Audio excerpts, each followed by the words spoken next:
And I remember Cole couldn't stand JJ Redick. So he coming to practice. I hope somebody vouch for me on this story. I swear to God. And if everybody who's on that, they know. You know, people know. Yeah. They might have their own, but people know. Yeah. The moral of the story is Cole took it personal against JJ Redick in practice because he got tired of Coach K kept talking about JJ Redick. Right? Cole took it very, very personal to the point where he was running through screens in practice. He was denying JJ the ball. He was fouling the shit out JJ. I'm like, damn, why are you treating a young boy like that? Fuck that motherfucker. I'm like, what's the problem? That's exactly how he was. What's the problem? Coach K keep talking about this motherfucker like he coming up here to do something. Fuck this motherfucker. I'm gonna show you today. This motherfucker let JJ Redick score in practice. Yo, that's crazy. That's Carmelo Anthony, the Hall of Famer, or soon to be, if he has not already been inducted. One of the most prolific mid-range scorers you will ever see. He has that LeBron James bully ball with that Kevin Durant follow-through, making him one of the most prolific scorers of all time NBA history. The Mellow Man. So we love this time period, truly love it, because it gives some of these players, some of them who have been blackballed and shadow banned, the opportunity to share their perspective and narrative on the game today. And they can even take time out to share some past stories between certain players. I found this one to be very, very interesting. But we want to examine why the Bean Son, may he rest in power, why did he find issue with JJ Redick, or did he not find issue with JJ Redick? You want to talk about this. So we noticed that Carmelo said that he was denying him the ball, hacking him, playing aggressive defense on him, making sure he doesn't score. He was doing all of that. And then Carmelo came to the question, and he said, in his observations of all of this, and he said to Kobe, to the Bean Son, damn, why are you treating a young boy like that? Fuck that motherfucker. I'm like, what's the problem? That's exactly how he was. What's the problem? Coach K keep talking about this motherfucker like Hold on. Let's break this down. Now, this is a funny story, no doubt, but we got to break this down. We're going to pour some juice in the stir. Then we're going to drink. Now, Melo, being the lighthearted one, at that time, this is a younger Melo. Melo is actually far more conscious now. Melo is a political activist now. But the question which he asked the Bean Son was, why are you being so hard on the young fella? Why are you going so hard at him, Kobe? And what did Kobe say? What was Kobe's reply? It's very interesting. Make sure we understand what's being said.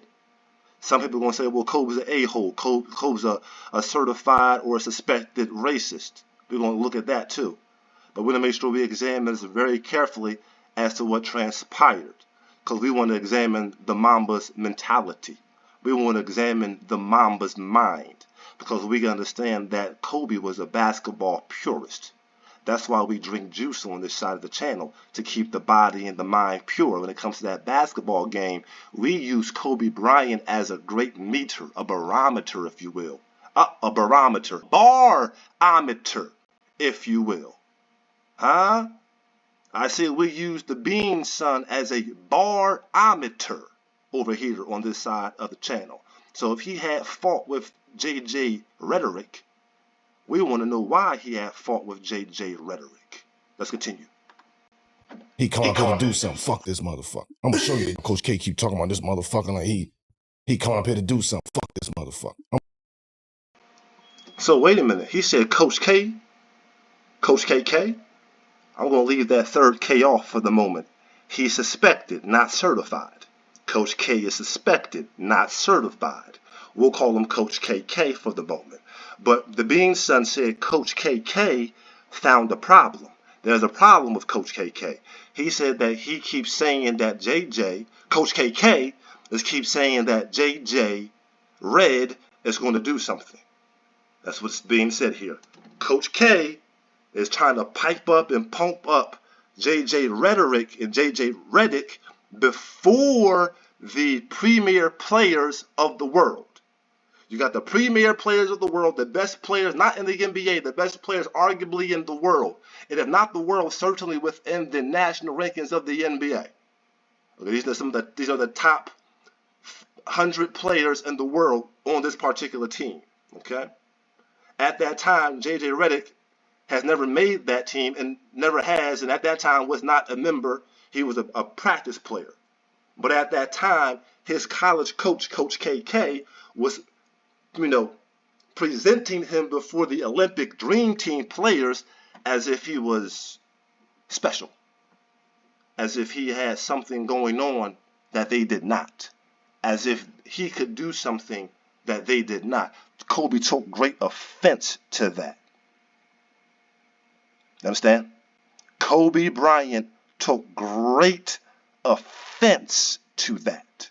He found it grossly disrespectful.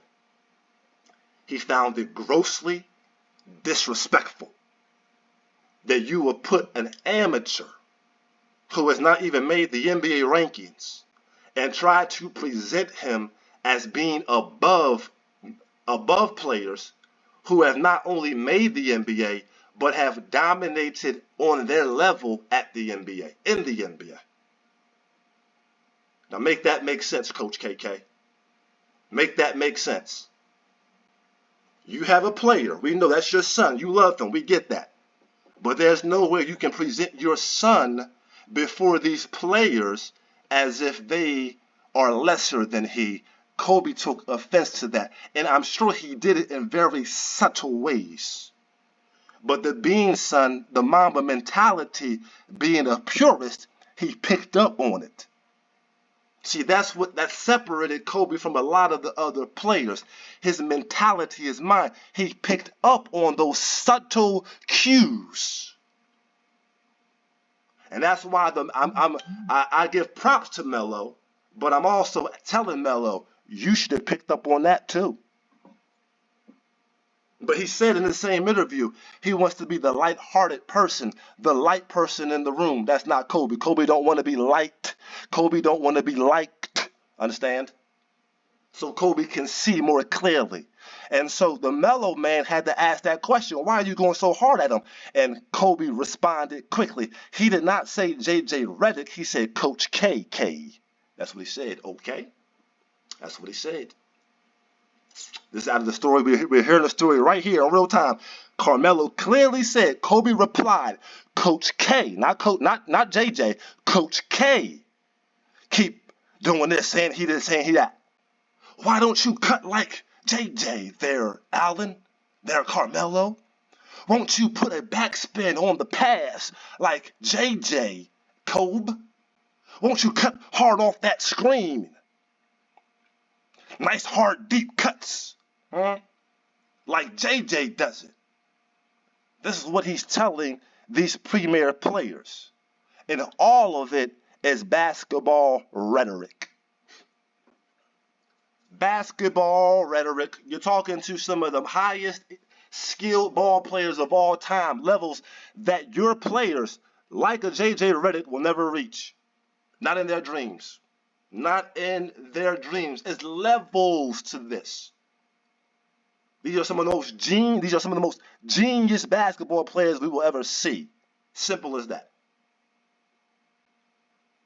And that's why the being son took great offense to Coach K spewing that foolishness on the floor. So what did the being son do? I'm not going to talk back at these guys. We not talking. Carmelo was talking. Carmelo went to Kobe and had to ask him, why are you doing that? Kobe ain't talking, fam. Kobe just going over screens, denying the ball, going at his man hard in the 5-compartment lane of basketball. That's all Kobe doing. He gonna make it a nightmare for JJ. He gonna be a terrorist, that he is. He's a Mamba. You can't ask him to turn it off, and then when someone like Coach KK tries to turn it on, you don't know how deep that fire pit might go. And when them flames come out, and them fangs come out, that's left Carmelo looking like, what's going on? I'm gonna kill you today. This motherfucker let JJ Redick score, bro. Yo, that's crazy. He was chasing the shit out of JJ Redick. Yeah. I'm like, yo, look at this motherfucker. Like, I'm always the light of the room. You know what I mean? So I'm like, yo, look at this nigga, man. This nigga's bugged out. Why are you chasing JJ like that? Bugged out? Nope. At the time, you simply did not get it. That's all. That's all. At the time, you simply did not understand Carmelo. No disrespect. Kobe got it. And that's why he went at him like that. You understand? He running them down out here. Yo, he was running them down. I'm like, damn. But I learned. That's a part of it, and keeping your paycheck correct, no doubt. But the other side of it is you put an end to foolish rhetoric. You put an end to foolish rhetoric and vain speech and vain talk by well doing, by dominating the game and dominating your man. It's nothing they can now say.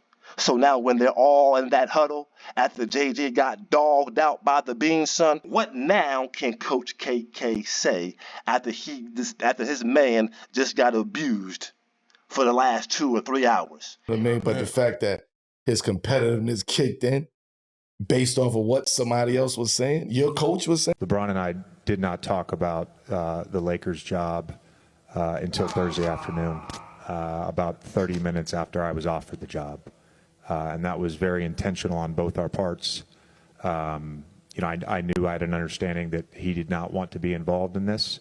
And for me, I didn't want to go down the path of hypotheticals with someone that I consider a friend and someone that I have a great amount of respect for. So for us, it just came down to literally Thursday afternoon. And I talked to him for about 15, 20 minutes and got off the phone. That was it. This could be another reason as to why the Bean Son did not care for JJ. Because his rhetoric spews over into deceptive lies. There's no way you can convince me that LeBron did not know, as one of the premier players, not only in the NBA, but also in his organization, the Los Angeles Lakers, that he did not know that there was going to be a coaching turnover, and he had nothing to do with this. Not saying that he got Ham fired directly, but just saying that he had no knowledge of the new hiring and the firing of the previous coach. This is almost unimaginable. Many people are giving LeBron James a lot of flack and his son Bronny a lot of flack about the NBA drafting of Bronny James to the Los Angeles Lakers. We have no problem with that. Not here on this side of the channel. We have no problem with that. We've seen too many untalented, undeserving basketball players actually make the NBA.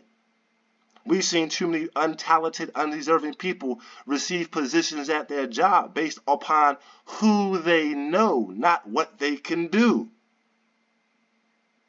And this may be another reason why why the Bean Son didn't care for JJ, because of him receiving undeserving entitlement. Undeserving entitlement he was receiving from his coach, Coach K, over the prominent players of the NBA, and even right now, some of the favoritism which LeBron and the Lakers organization has bestowed upon him. See, the argument that Bronny is the EDI hire is not true. It's actually JJ Redick. Because unlike Bronny, JJ Redick has no experience at his current position. Bronny has a basketball background. High School Hall of Fame, Division I basketball player. We did a short story on him because he has suffered some cardiac issues. That's why we wish him well. But the facts remain, he has a pretty solid basketball background. He has a basketball genius in his genes. His athleticism can be clearly displayed, and he understands the game. We trust Bronny will be okay in the NBA. We don't trust JJ Redick. That's the problem. We don't trust this guy because he's an open liar. There was a woman which accused him of using the N-word on her back in his drunken stupor days at Duke. And this woman has a master's degree at Duke. She is well worked within the community with the children.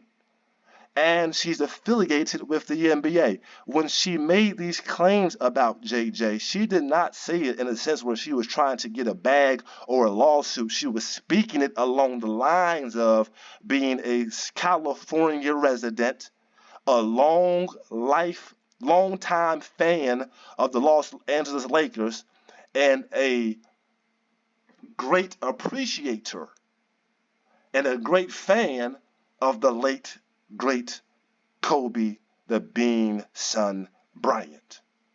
This is how it all adds up. It all goes into the grinder, to the juicer. It comes out the juice. We examined it. We looked at Kobe with JJ back in the day. Now we looked at JJ today. The Bean son was against lying. The Bean son was against drunkenness. The Bean son was against undeserved entitlement. These are the things to a great degree which JJ represented to a basketball purist like the Bean son. This is the juice. I just pour it.